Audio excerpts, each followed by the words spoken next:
Hi everyone, welcome back to PCS 101. This is for our class for Thursday, the 2nd of February.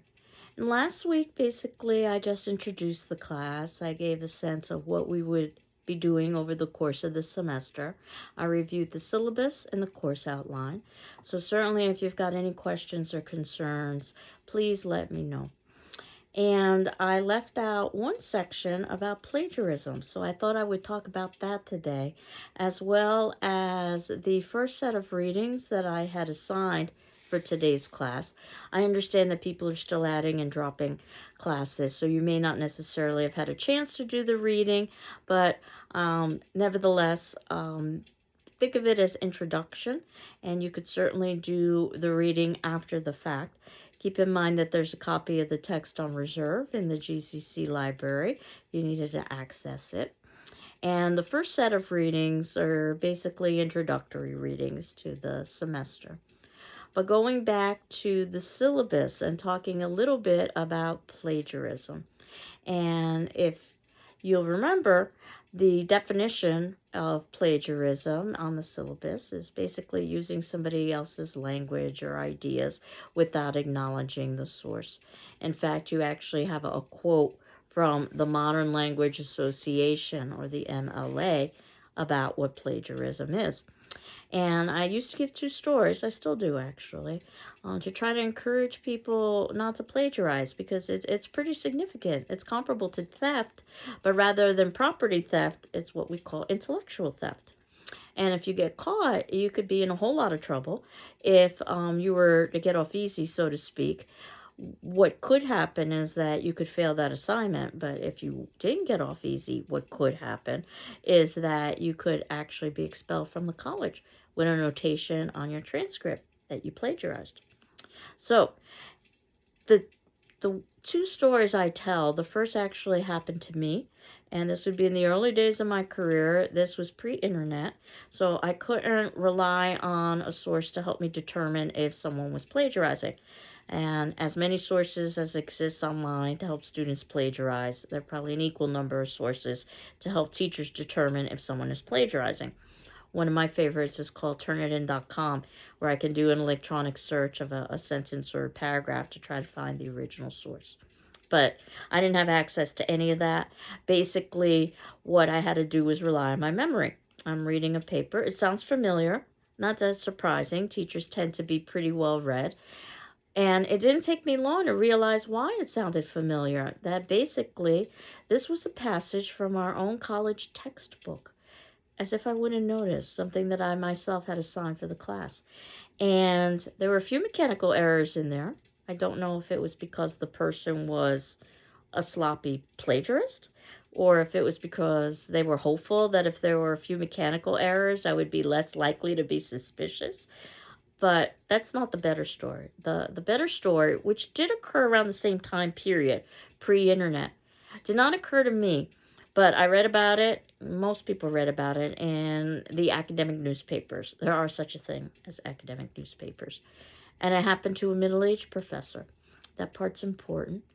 He is reading a series of papers and comes across one that sounds familiar.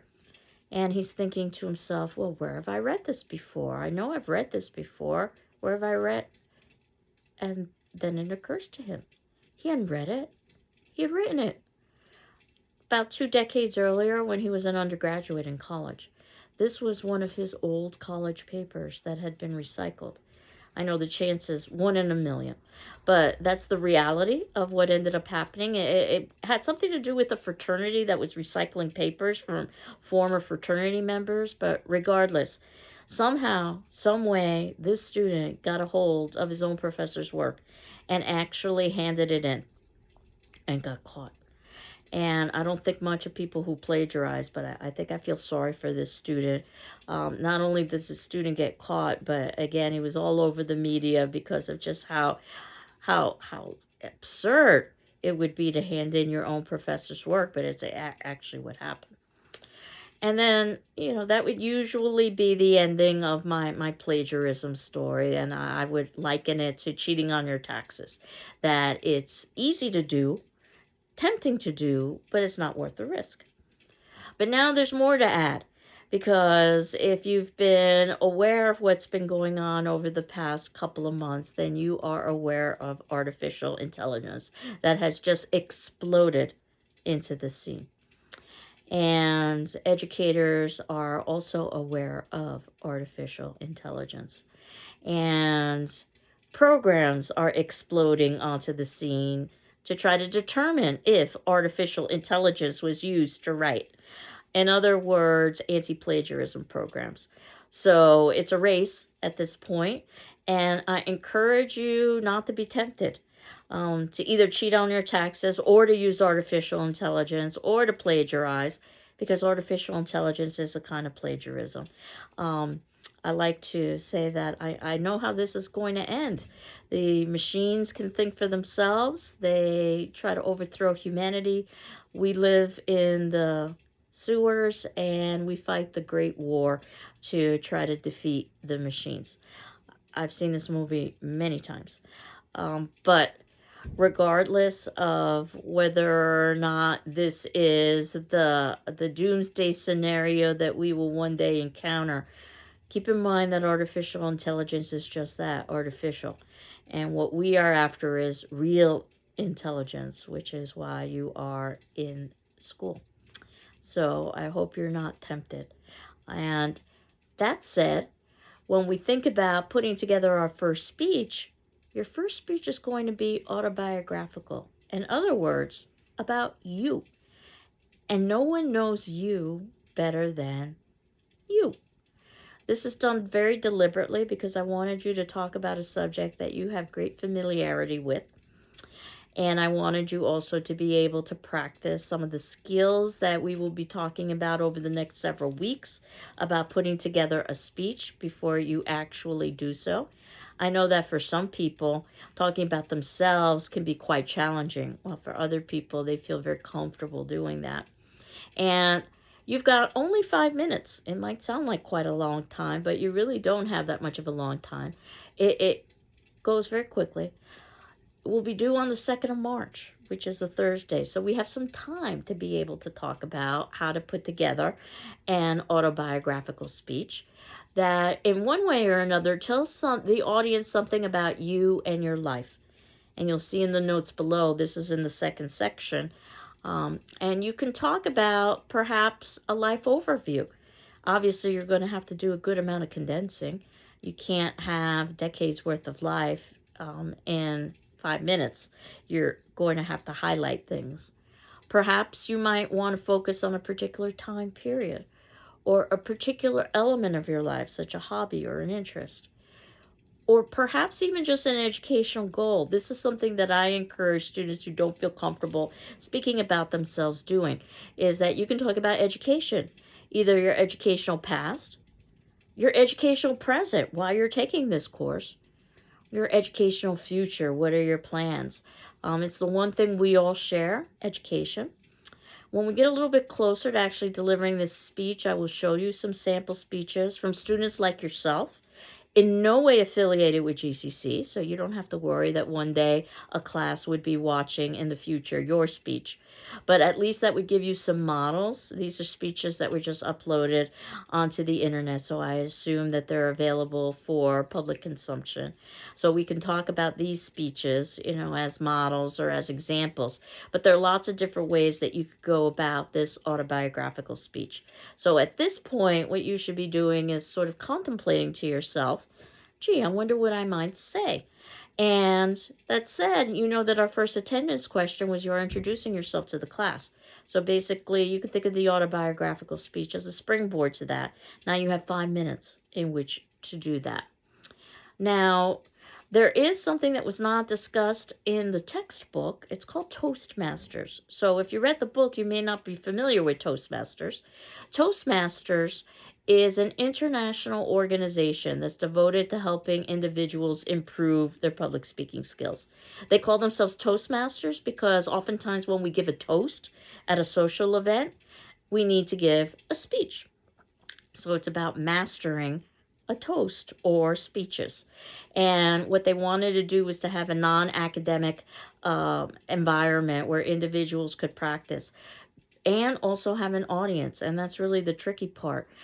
Practicing we can do on our own, but it's having the audience and the feedback from the audience. Of course, with our class, it's going to be a little bit artificial because we aren't going to be performing live in front of an audience. You will be recording yourself, much like I'm recording myself, and uploading onto our Moodle site. And I'll have a section for you in which to do that as we get a little bit closer to the due date. But after everybody has uploaded their speeches, I am going to ask the entire class to watch all of their classmates' speeches. So this is a way that you can have samples of all of your classmates' speeches. So, but we'll talk a little bit more about that later on as we get a little bit closer to our delivering our first speech. But the reason why I mentioned Toastmasters is because they came out with a video talking about how to improve public speaking skills. It's approximately 35 minutes long or so. It's entitled Toastmasters, Writing and Delivering Great Speeches. It came out in 2006, so it's a little bit dated, but it still has some good content. And I was able to luckily find a link online. So you can see this in the 4th section of our notes. So I'm going to ask you to watch that. This would be a good time to stop this video and to watch that. And then you can resume this video at about 11:30. It's now 11:30 or 11 minutes and 30 seconds in. So I hope that you were able to watch the Toastmasters video. And just to review some of the major points that they had discussed, they talked about different kinds of speeches that you might be asked to deliver, such as an informative speech, which you will be delivering in this class. That'll be your second speech. And how important it is to be clear and concise when you're trying to give information or teach an audience something. There are also persuasive speeches, which you will also be doing in this class. This will be your third speech. And how important it is to motivate an audience because you're trying to convince them to take an action, or perhaps support a belief, or perhaps both. And that one of the great ways to motivate somebody is by appealing to their emotion. There are also some speeches that are purely just for entertainment. And while we aren't necessarily giving an entertainment speech, we are giving an autobiographical speech. And personally, I've often thought the autobiographical speech is quite entertaining. Learning more about my students and you learning more about your classmates. There's an inherent interest because all of us are sharing a class together. And the ability or the importance of being able to use things like stories and humor in order to maintain a level of interest in your audience.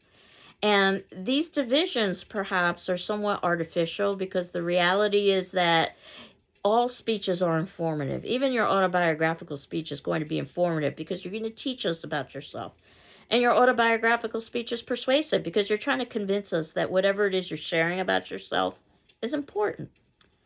And the informative speech that you are going to give probably will have autobiographical elements in it. You might make reference to yourself. And also have persuasive elements in it, and that you are trying to convince us that the information you are sharing with us is important. And the persuasive speech, finally, will be informative. You need to use information to persuade us.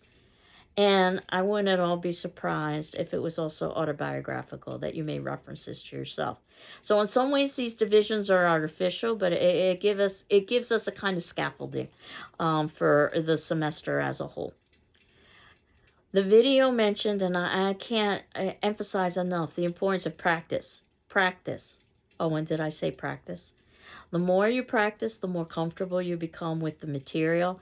I've even set aside some time for practice in this class, that after we've gone through several chapters, we will have a quiz, and I will be asking each of you to contact me individually for what I call an informal practice. And how you proceed with that is up to you. It could be as simple as you and I emailing each other, you telling me what your topic is going to be, I ask you if you've got any questions, you saying no, and we're done. Or it could be the exact opposite, where you and I can decide to meet via Zoom, and you could actually present your speech, and I can give you feedback before you actually do it for the class, or anything in between. So as long as you contact me, you've satisfied that element. But I do want to make sure that everybody has the opportunity to have some connection with me for each of their 3 graded speeches. The first, of course, being the 5-minute autobiographical speech. The video talks about the importance of preparation, thinking about things like the logistics and the location. So I indicated again that this is going to be somewhat odd if you've never spoken to a camera before. I can attest to that when we first transitioned to online classes, because I never taught online, speaking in front of a camera seemed a bit odd, much less so. Hard to believe we're 3 years into the pandemic, but we are pretty much close to that. That thinking about things like your background. You don't want it to be too busy. Your lighting. You want to be able to be visible. Your audio. You want to be able to be heard. Your audience, when you're thinking about the logistics of the thing. Luckily, you know who your audience happens to be. Your classmates and me. That gives you an advantage already. You already know you're speaking to a college age audience. That means that already there's certain topics and vocabulary that you would use with people who are adults or considered to be adults that you would not use with, let's say, children. And the logistics of the thing, again, we'll talk about this in greater depth about how you can record yourself on YouTube and then upload that onto our Moodle site, much like I do with these class videos. The objective of the speech, and you might say, well, that's obvious. The objective is for me to perform well, to earn a good grade, so that I can continue on with my education. True. But ultimately, my objective is that you have the opportunity to practice the skills that we've talked about in class, and also that we get to know each other a little bit better.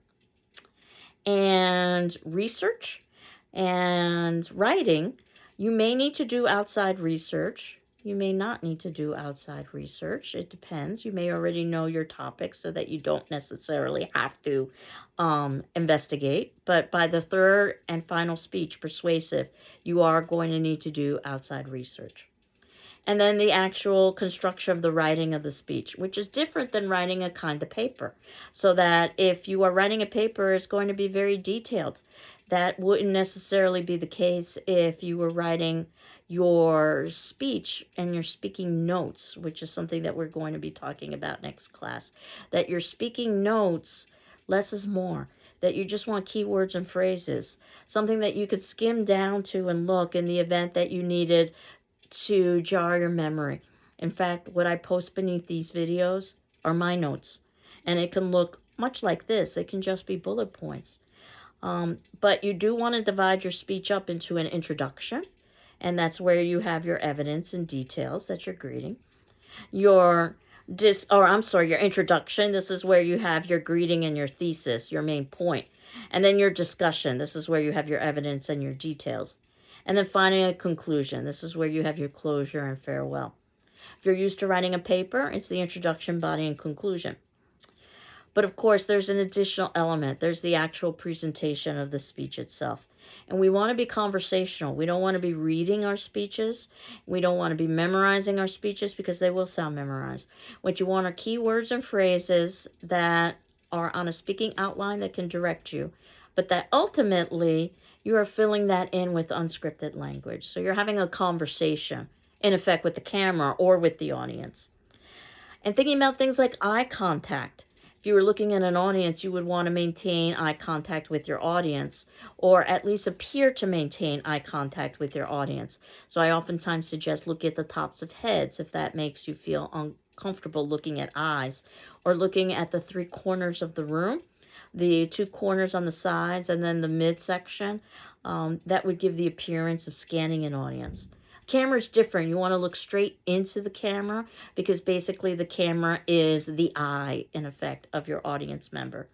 Your body language.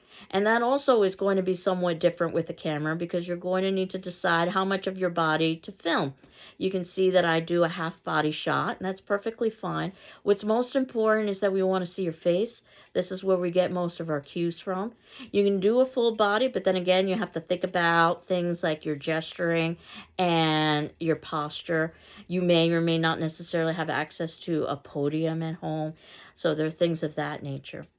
Your vocal inflections, you want to vary them so that you're not sounding like a monotone. Pauses. This is one of my greatest challenges. From New York City originally, and I speak like a New Yorker. I speak very quickly. So taking a pause gives you a chance to collect your thoughts. It gives the audience a chance to sort of reflect on what it was that you were saying. And anticipating audience questions, again, if you had a live audience, they could actually ask you those questions, and you would have to try to answer them to the best of your ability in the moment. That said, we don't have a live audience here, so anticipating questions, you can even invite your audience to ask questions in the comment section if you wanted to. But if you can anticipate and address questions, that certainly makes things much easier when you're presenting via this format, an online format. So that's pretty much everything that the video talked about, but I left out one thing, the perhaps most important thing. And the video talked about nerves. And it's very common to feel nervous. And in fact, that's going to be our discussion question for today, is how do you deal with nerves? The textbook gives some suggestions. The video gave some suggestions. My suspicion is that you yourself have experience with dealing with nerves. So that will be your discussion question that I'll talk a little bit about after I've talked about the 3 chapters that I had assigned for us today. Being very hopeful that you had read those chapters, though I'm quite aware people are adding and dropping classes. You may not necessarily have had a chance to get to them, but you can get to them after the fact. And this is what our upcoming quizzes will be about the content that's in those chapters and what I've talked about in these class videos. So basically, reading the chapters and watching the videos is the best way to prepare for those quizzes.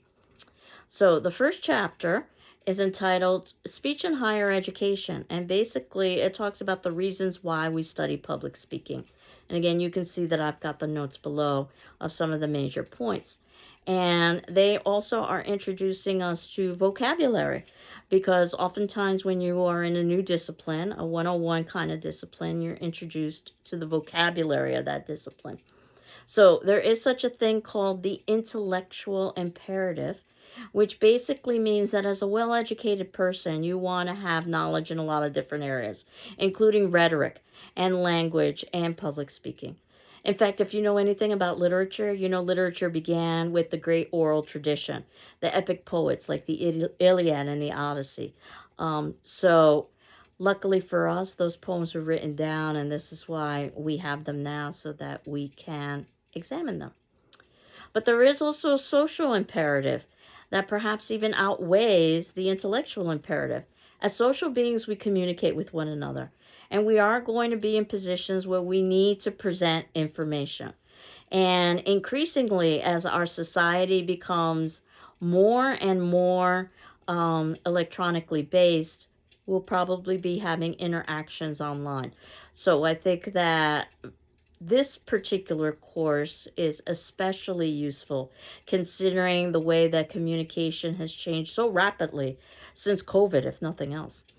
So just from a human perspective, being able to develop your public speaking skills is very useful. I've become more and more interested in what I call the consumer imperative, that we listen to speeches as audience members.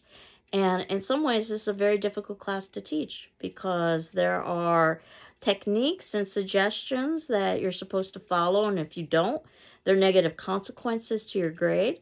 And then you go and you listen to the speeches outside of this class, oftentimes in the political realm, and they are the exact opposite of what we're talking about in class. We want to be clear. We want to be concise. We want to be ethical. And yet we might hear speeches outside of this class that are not clear, that are not concise, and that are not ethical. And these individuals are rewarded with power and money. And I suggest that we should demand more that from our politicians and from anybody else who's delivering publicly, that they should have to maintain the standards that we maintain. And that said, taking a class like this allows you to evaluate speeches as well as present speeches. So, public speaking is circular. You usually think about the speaker giving a message to an audience or to a camera. The audience usually gives feedback. It could be obvious. For instance, if it turns out that an audience member raises a hand, or it could be not so obvious. It could be body language, for instance. And then hopefully a good speaker adjusts accordingly within reason. And that said, this is one of the elements that you're going to be missing with the camera. You're not going to be able to get the feedback of the audience. And that also is something that is challenging. I can say that it certainly is challenging in teaching an online class, which is why you want to try to anticipate as much as possible what your audience needs and what your audience wants. Ethos is a term that we will be revisiting over the course of this semester. It means ethics or credibility, and we want to be as ethical and credible as possible. And you already have built-in ethical credibility in your first speech because it's about your life and yourself. So we assume that obviously no one knows more about your life than you. Now, that said, if you want to do some outside research, you want to see this as an opportunity to interview family members or to look up some historical immigration records, feel free, but that's not what's required. You basically have the knowledge now that you would need for your autobiographical speech. It's just a question of what it is that you are going to be sharing about yourself. And as you know, again, for the attendance question, you did that. I'll share a little bit of information about myself because I didn't answer that attendance question. And as I had indicated, I'm from New York City, born and raised, attended college in upstate New York, University of Rochester, where they advertised as a place students could experience, quote, real winters, unquote, which sounded quite exotic to me and quite romantic.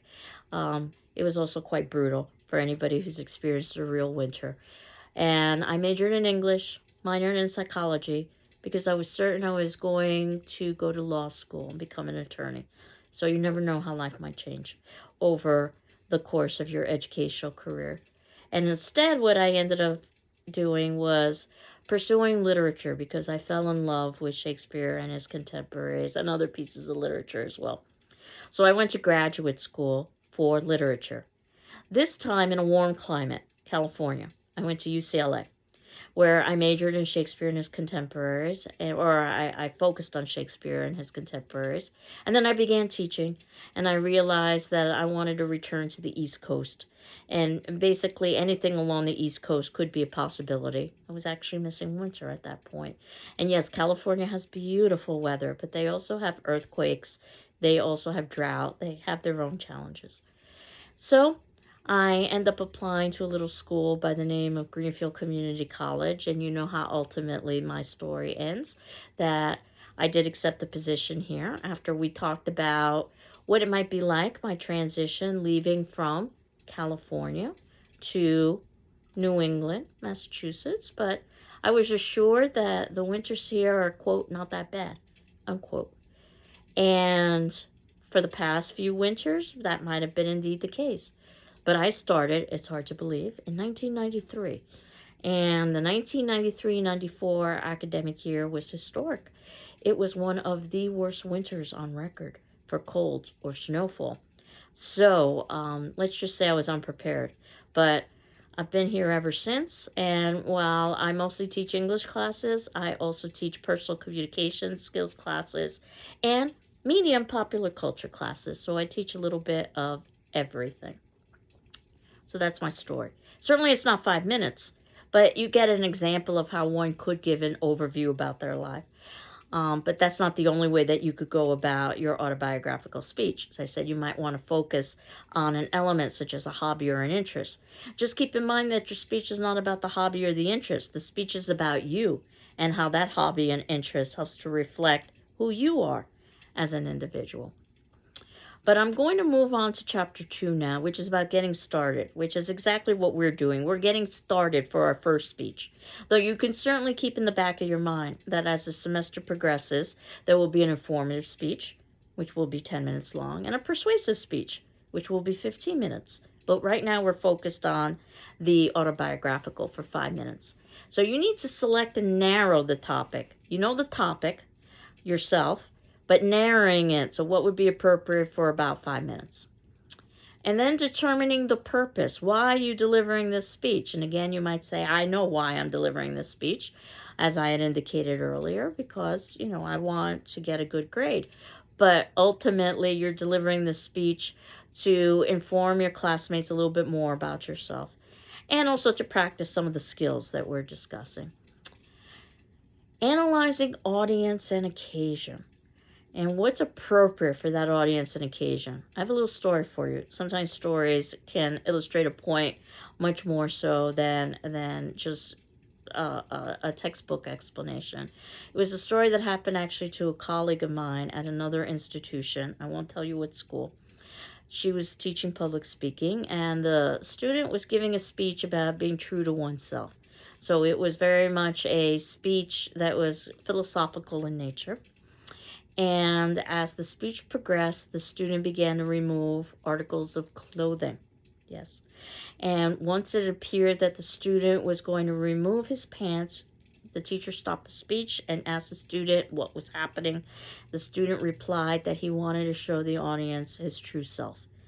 In other words, the student seemed to have the intent of stripping down nude. And the teacher obviously stopped the speech right then and there. She said, "We've seen enough of your true self." Might I suggest this student was not analyzing audience nor occasion? Disrobing is not the place for a college classroom. So if you gather nothing else from this class, do remember that. Don't disrobe. Gathering material. And again, for the first speech, I don't anticipate you need to gather material, but you might want to. You will need to gather material by the time we get to our last speech. Making a speaking outline. And in fact, there's an entire chapter devoted to, or entire section devoted to speaking outlines that we'll get to later. Practicing out loud, and then finally actually delivering the speech itself. And the way they show this in the visual in the second chapter, I like this very much, is as a staircase. And we're at the bottom of the staircase, getting started with selecting a narrating topic. And we're working our way to the top where we could actually deliver the speech. So the third chapter that I had assigned was about critical listening, because listening is just as important as speaking. In fact, if you're an audience member, you want to make sure that you are doing more than just hearing, which is processing sound, which most people can do unless they have some sort of hearing challenge. And you are listening, that you're truly paying attention to what's being said. And there are many barriers to paying attention. And you may not necessarily be familiar with some of this terminology, but you probably are familiar with the concept. The internal perceptual field is a fancy way of talking about daydreaming. And this happens to everyone, that our thoughts wander, and before you know it, we're not listening to what the other person is saying. We are daydreaming. One of the reasons why this happens is because we think much more quickly than someone can speak. So eventually our thoughts wander, and one thought goes to another, goes to another. It's one of the reasons why note-taking is encouraged in classes, because that keeps you on task. It's likely to prevent or at least decrease daydreaming. External perceptual field. This is the external environment. Things like temperature or lighting, if you will, or noise. Some of these elements you can control, some of these elements you can't control. But obviously, if somebody is distracted because the room is too cold or too warm, they're not going to be paying attention. They're not going to be listening. In fact, there are questions you can ask yourself when you are listening. I'm going to revisit this next class because in our syllabus, and documents section, I added our speech rating handout, and I wanted to review that handout. It talks not just about listening, but also about presenting speeches. And you can use that handout both ways about what elements you should consider when you are presenting a speech, but you can also use that handout about what elements you should consider when you are consuming a speech and listening to a speech itself. So basically, what I wanted to talk about next class was organizing and outlining. That happens to be chapter 7 if you're using the edition of the text I ordered for us. Beginning and endings. Those are particularly important in a speech, and we'll talk about why. That's chapter 8. And then finally, chapter 9, wording the speech, using the language. And as I indicated, most of the readings are up front in the early part of the semester so that you can use all of this information for when we actually present the speeches themselves. And if you look at our notes on our Moodle page, you'll see that there's a little note there that tells you what happened to our previous week. It is in the syllabus and other documents folder. So basically, when you go onto our Moodle page, you will see the current week. And then all the previous class sessions will be in the folder entitled Past Class Sessions. So you can access the entire semester through going to that folder. But it's the current week that's available. So as you can see in the notes below, this is our particular current week. So the attendance question, as I had indicated, for you to answer on our class discussion form, this would be by Saturday, the 4th of February at 6 p.m. But if you need additional time, please let me know. I'll be happy to grant you an extension. What suggestion or suggestions do you have to control nervousness? How would you control nervousness? And I'm curious to see what your responses will be, and I will respond to you. So, I hope you're all doing well. I'm doing well, and we will continue on next class talking about, well, preparing to write speeches. Take care. Bye-bye.